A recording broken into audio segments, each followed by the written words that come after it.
What's up, savages? Oh, God. The news of Halo 2 Anniversary and all the Halos just being remade to 60 frames per second is just absolutely orgasmic. I've been the happiest kid in the world since Monday, so let's go ahead and begin. Ladies and gentlemen, welcome to Gandhi's Thoughts, brought to you by My Nutrition. I'm Gandhi. This shirt is fucking awesome, and today we're hopping in the DeLorean and we're going all the way back to 2002 so I can teach you guys a little something about Halo 1. Now, I'm only going to touch on a couple of the big stories here. I'm not going to do a whole bunch of them just because it'll take me forever, and I just kind of want to give you guys the gist of it. So, without further ado, I would like to introduce you to the first ever dynasty in console FPS history in TDT. Now, TDT stood for the Dream Team. It consisted of Shiz, the guy in the far left who looks stoned out of his mind, Zyos in the middle. We all know about Zyos. Darkman, little known fact, he played on 7 sensitivity. The guy was a fucking god. And then on the far right was Alex. Now, the first event that I ever saw them play, I forget the name of it, but they faced off against a team called DM. Now, DM was basically two brothers who lived in North Carolina who played together all the time, and they competed as well. The guy on the far right is going to be Ryu. He still works for MLG to this day. Next to him is going to be his brother Scotty. After that is going to be Dita. And then last but certainly not least is Saiyan on the far left. Saiyan went on to obviously be a humongous Halo 2 player. He was fantastic in Halo 1 as well. I'm going to post a lot of videos in the description that I want you guys to check out. One's going to be Saiyan Goes Nuts. The other one will be the video I'm getting ready to talk about. So back in the day, we had to use Xbox Connect to basically find games in order to play online. It was a terrible process, but you know what? When you love a game, you fucking play a goddamn game, and that's what we basically did. So on there, I remember I logged in, and I was getting ready to play, and I saw a link like Halo 50K1, or I forget what event it was. I really can't remember, but it's TDT gets a 7-second flag cap on Battle Creek, and I'm like, no way. No one can get a 7-second flag cap on Battle Creek. That doesn't even make sense, right? Like, I'm a Blood Gulch kid. Like, I'm hopping in Warthogs. My name's freaking, like, Gandhi with a shit ton of brackets on the inside. Like, I'm just trying to do me. Like, I grab a sniper and I think I'm, like, the coolest guy in the world, right? I'm in a Warthog and my brother's chain gunning in the back. And I'm just sitting there like, yeah, this is awesome, man. This is so... Right? So they get this 7-second flag cap, and I'm just like, what the shit? And it's in tournament play. But this was like kind of like the first look at Zyos as a person. So in this game, you played on a 4-man split, right? So player 1's top left, player 2's top right, 3, and 4. All right? So Zyos is obviously the team captain, and he's sitting there like barking orders at them, and like he doesn't even refer to them as like their names. He's not like, hey, Shiz or Darkman or Alex, like you got to get in your spot. He's literally doing this. Player 1, you got to get top rockets. Player 1, you're out of position. Player 3, get ready. Player 3, get ready. And everyone's just like, dude, this guy's just like, who the fuck does he think he is? And so they go on to continuously win events all the way up into really the dawn of the Ogres. Now, the Ogres went to their first event, they got third, and then they went to the next event, which was called Halo 50K2. Now, Halo 50K2, by the way, these pictures are fucking impossible to find. I had Coach Main help me out as well as Siren, and it's just still so difficult to find any of them. So I gave up on finding pictures for the most part. But they go up against TDT, and they end up beating them. Now, they had a guy named Cyrax. Now, Cyrax was a notorious power weapon whore. Before, like, it was called statting and everything else, it was called being a power weapon whore. He was fantastic. He would get every camo. He would get every rocket. He would use it to the fucking fullest. He was the best. He was, like, hands down the best of his time, no questions asked, at controlling the power weapons. But it's very easy to do that as well when you have the Ogres who don't fucking miss, and then you have Strange Purple who was known for his pistol, right? 3-shotting everything. They called him a robot, right? Like, Doug was sick. He continued to stay sick. So after that event, Cyrax does something that has never been done since then. He defeats TDT.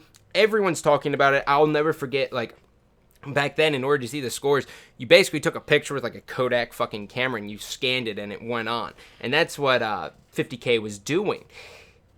And Cyrax retires. Cyrax just fucking pieces out. He's like, you know what? I'm done. I beat them. My ship has sailed. I don't need to play anymore. And so then STK is in a spot as to who they're going to get as a fourth. And this is what I like to call the dawn of Clockwork, aka the dawn of the Ogre Twitch. Now, the Ogre Twitch is created by the guy on the far right. The guy on the far right is going to be Clockwork. The guy on the far left is Strange Purple. The twins are in the middle. Obviously, you can tell by the similarities. Clockwork was a multi-gamer. He used to do like flight simulators and everything like that. And in flight simulations, he would basically say that, how he explained it to me, I was like 13, so this could all be completely fucked up, but whatever. How he explained it to me was when you use a flight simulator for so long that it ends up tailing off and you have to calibrate it. So you either go clockwise or counterclockwise in order to fix that. So the ogres do it. Doug does it. Everyone starts doing it. I remember when after I watched this next event that I'm getting ready to talk about, I just remember like sitting there calibrating like my fucking ass off. I was like, gotta kill, calibrate. Looking at a wall, calibrate. Thinking about food, calibrate. Right? Like that is like how ingrained it was in everyone's mind because they're like, something's gotta work because the ogres are fucking sick. They just do not miss. So STK, they already defeated TDT at 50K2. Now they have a new fourth in Clockwork, and they are going up against TDT. Now, this is also my first event ever.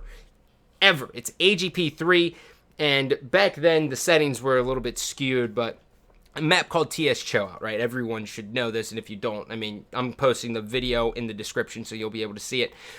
It's like the most notorious gameplay of all time in Halo 1 for me just because of how fucking intense it was. So everyone knows about the pistol. If you don't, Google it, whatever. In TS Chill Out back then, you didn't actually spawn with a pistol. You started with an assault rifle and there's only 2 pistols on the map. So what would end up happening is a team would get a spawn and they would control rockets and they would play very gay. All they had to do was the guy with the rocket would watch this small corridor and just sit there and just wait to fucking blow someone up. So the ogres are going up against them. It's a very close game. And the first ogre like grabs a sniper rifle. He peeks the corner, rips Zyos' face off. Rockets go down. Ogre dies, right? Next ogre comes up. One of the TDT guys grabs the rockets, obviously. Next ogre decides like, oh, you know what? I'm going to try to jump through this fucking window, right? Ogre goes, hits the window, bounces out. He bounces out of the fucking window. Rocket goes past him. Bad reaction time on the guy from TDT.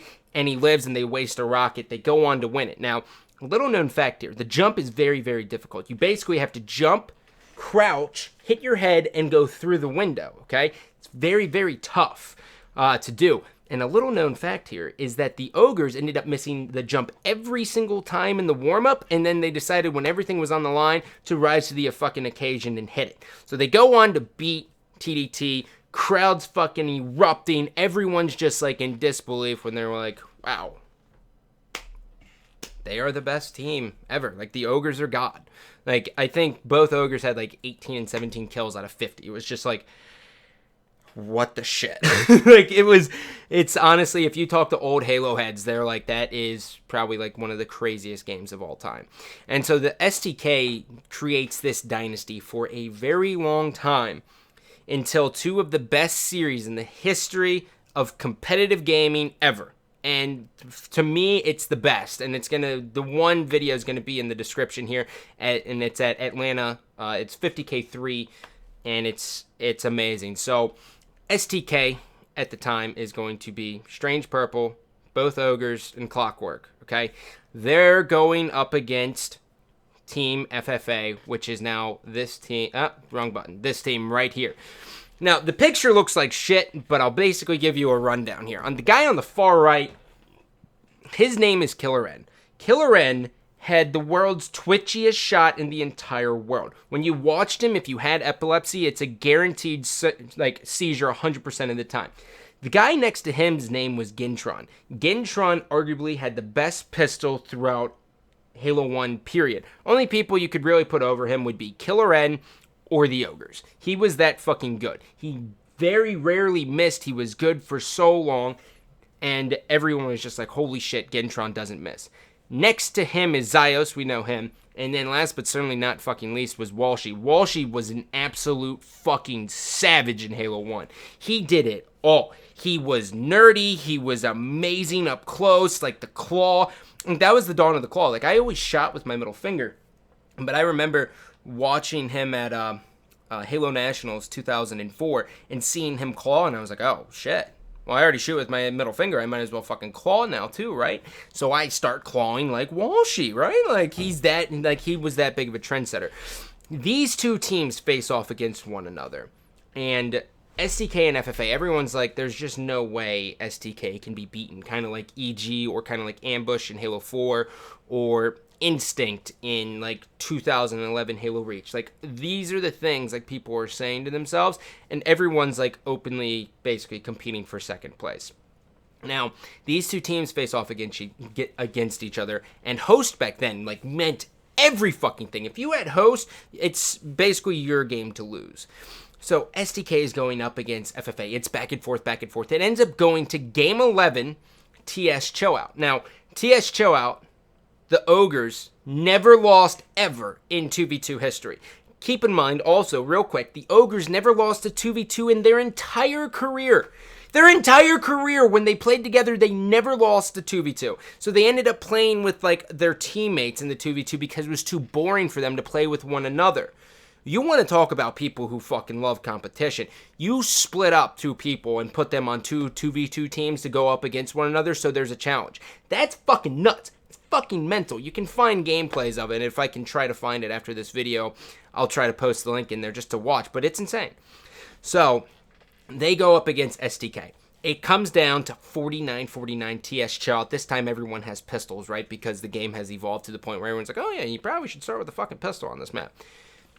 There's like, it brings up both four-man splits like on the game, and you're watching it, and like 6 people basically get into a gunfight. It's 49-49, and then no one knows who the fuck killed anyone, and it just fucking credits roll. The crowd's like, who the fuck just won? Like, who the fuck just won? Like, it didn't pop up like red team won, blue team won. Like, none of that shit happened. It just rolled. And you had to wait for the stats. And the stats took like 2 or 3 seconds. And all 8 players are sitting there like, what the fuck just happened? Right? And then bam! STK lost! And everyone's just like, oh shit! Shit! What the fuck just happened, man? Like, fucking mental, bro. Absolutely fucking mental. It was one of the best games in the history of competitive gaming, period, in my personal opinion. It was... Oh, God, I literally got chills just thinking about it, right? So then after that happens, the Ogres lose 2 events in a row. And when you lose 2 events in a row, even if you're getting second place, you end up making a switch. They end up acquiring Killer N and Walshy, as we all know, because obviously Walshy's been a part of the Ogres all the way through, basically halfway through 2008. So Ogres grab Walshy and Killer N. They change their team name from STK. They decide... fuck it, I don't even want that. And now they created a new team called Team Domination. Team Domination never lost a series in competitive Halo 1. They went on to beat every single team. Yes, there was a lot of close games, like versus Florida Jackalopes, or not Florida Jackalopes, a business decision, and, oh god, was it Florida Jackalopes? It might have been FJ. I forget. The other team that gave them a close run was Tupac, who's the world's funniest gamer in the entire fucking world. You can just hang out with him for hours. He's the coolest guy in the world. Zyos, Toxin, who basically was foaming from the mouth in 2005 National Championship for methamphetamines. And then Gintron, right? So that was a battle, but Team Dom just didn't lose. They ended up breaking up after Halo 1 because Killer N, I guess, didn't pick up the game quite quick enough for them, and they acquired Saiyan again, and then, as everyone knows, 2005, they only lost, one? I think they only lost 1 game, or one tournament, which was Philly. Yeah, Team Dom, well, and they ended up going back to STK and then Team 3D, but yeah, they only lost 1 series in Halo 2, but we'll get into that in the next video. So hope you guys enjoyed a little bit of a history lesson here. Make sure you watch these videos on YouTube. They're fucking fantastic. I hope everyone's as happy as I am with basically everything that's happened. Other than that, I love you, but I don't love you. Take it easy.